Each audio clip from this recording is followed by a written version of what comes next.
나이가 들면서 힘이 빠지고 약해지는 거 어쩔 수 없는 거라고 생각하시나요? 누구나 한 번쯤은 그런 막연한 두려움을 느껴보셨을 거예요. 근데요, 오늘 이야기는 좀 다를 겁니다. 노화가 그냥 속수무책으로 당하는 쇠퇴가 아니라 우리가 어떻게 준비하고 설계하느냐에 따라 완전히 다른 이야기가 될 수 있다는 거죠.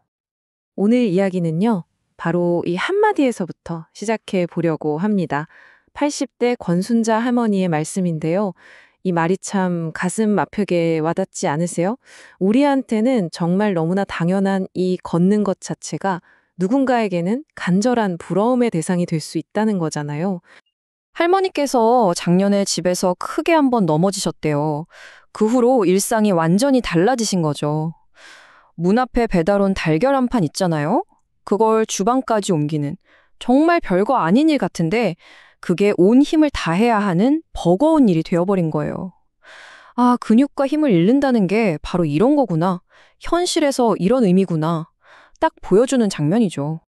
네, 그럼 먼저 권순자 할머니의 삶을 바꿔놓은 그 결정적인 사건, 바로 낙상에 대한 이야기부터 좀 더 깊이 들어가 볼게요. 근데 이게 권순자 할머니만의 얘기가 아니라는 게 더 중요합니다. 여기 평생을 농부로 살아오신 73살 박정현 어르신의 이야기도 한번 들어보세요. 이분도 계속 넘어지시다가 결국엔 보행기가 없으면 걷기 힘들어지셨어요. 근데 여기서 진짜 이상한 점이 뭐냐면요. 활동량은 확 줄었는데 몸무게는 오히려 늘었다는 거예요. 좀 이상하죠? 자, 그럼 도대체 왜 이런 일이 일어나는 걸까요?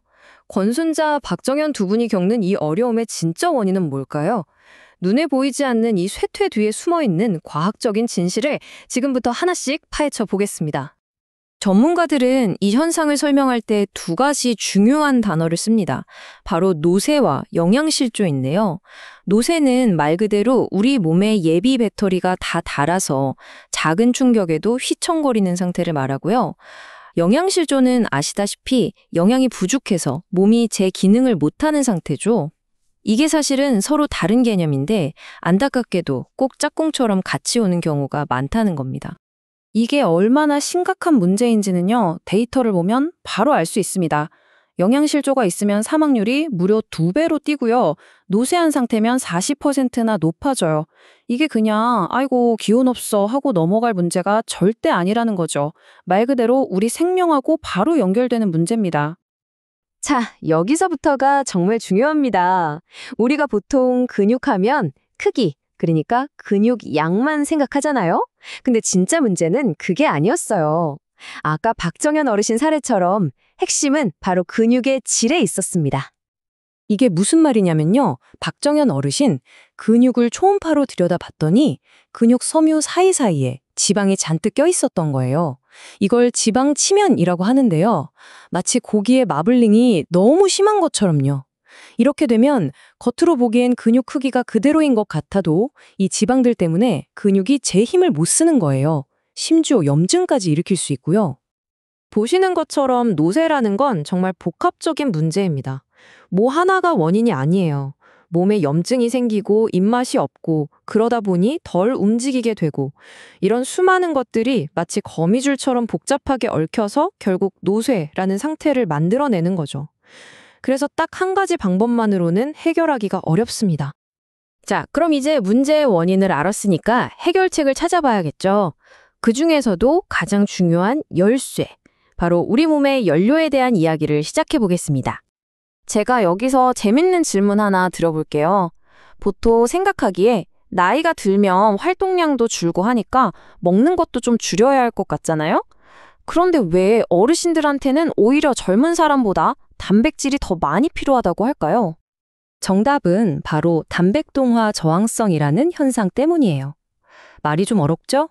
쉽게 말하면 우리 몸이 단백질이라는 재료를 가지고 근육을 만드는 공장인데 이 공장이 나이가 들수록 효율이 뚝 떨어지는 거예요. 그래서 젊을 때랑 똑같은 양의 재료를 넣어줘도 근육이 잘 안 만들어지는 거죠. 그러니까 근육을 유지하려면 당연히 재료를 더 많이 넣어줘야 하는 겁니다. 그럼 도대체 얼마나 더 먹어야 할까요? 전문가들이 권장하는 양은요, 하루에 자기 체중 1kg당 최소 1.2g입니다. 예를 들어 몸무게가 60kg이라면 하루에 72g 정도의 단백질이 필요한 거죠. 1.2, 이 숫자는 꼭 기억해 두시면 좋습니다. 아니, 근데 그 양을 어떻게 다 채우냐고요? 몇 가지 아주 효과적인 방법이 있습니다. 첫째, 고기나 달걀, 콩처럼 질 좋은 단백질을 드시는 거고요. 둘째, 이게 진짜 중요한데 한 끼에 몰아서 드시지 말고 아침, 점심, 저녁 세 끼에 골고루 나눠서 드시는 거예요. 우리 몸이 한 번에 흡수할 수 있는 양이 정해져 있거든요. 이렇게 말로만 들으면 조금 막막하게 느껴질 수도 있는데요. 사실 그렇게 어렵지 않아요. 보세요. 아침에 오믈렛 하나, 점심엔 두부 요리, 저녁엔 생선이나 고기 한 조각. 이렇게 식단을 조금만 신경 쓰면 충분히 목표를 채울 수 있습니다. 자, 지금까지 단백질이 얼마나 중요한지 계속 말씀드렸는데요. 이 단백질의 효과를 200% 끌어올리려면 반드시 필요한 환상의 짝꿍이 있습니다. 이 비유가 정말 딱인데요. 영양, 특히 단백질은 근육을 만드는 벽돌이에요. 그런데 운동은 그 벽돌을 차곡차곡 쌓아 올리는 일꾼이죠. 벽돌만 잔뜩 쌓아놓고 일꾼이 없으면 어떻게 될까요? 집이 지어지지 않겠죠.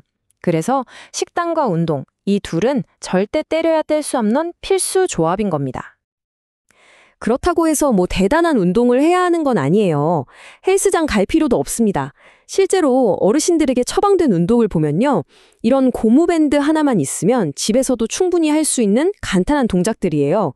중요한 건 시작하는 것, 바로 그 자체입니다. 자, 그렇다면 이렇게 식단과 운동을 함께 했을 때 과연 어떤 변화가 일어났을까요?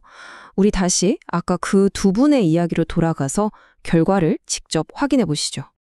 정말 놀랍지 않나요? 단 4주 만에 일어난 변화입니다.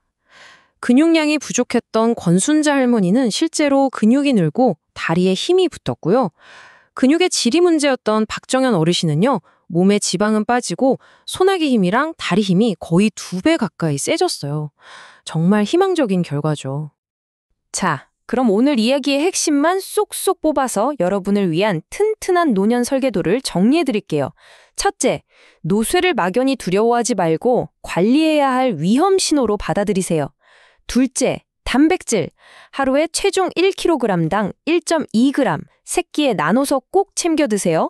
셋째, 단백질을 드셨으면 반드시 운동으로 근육을 만들어주세요. 마지막으로 입맛이 없거나 기운이 빠지는 작은 신호들을 절대 그냥 넘기지 마세요. 박정현 어르신의 이 말씀이 오늘 이야기의 모든 것을 말해주는 것 같습니다. 나아질 수 있을 것 같다. 발전이 있으니 자신감이 생긴다. 맞습니다. 바로 이거예요. 작은 성공이 더 큰 노력을 이끌어내는 이 선순환을 만드는 것. 이게 바로 우리가 노년을 설계하는 가장 좋은 방법입니다. 마지막으로 여러분께 이 질문을 드리고 싶습니다. 10년, 20년 뒤에다가 지금의 여러분을 지켜보고 있다고 상상해 보세요. 미래의 나를 위해서 오늘 당장 시작할 수 있는 그 단 하나의 작은 변화는 무엇일까요? 그 답은 바로 여러분 자신에게 달려 있습니다.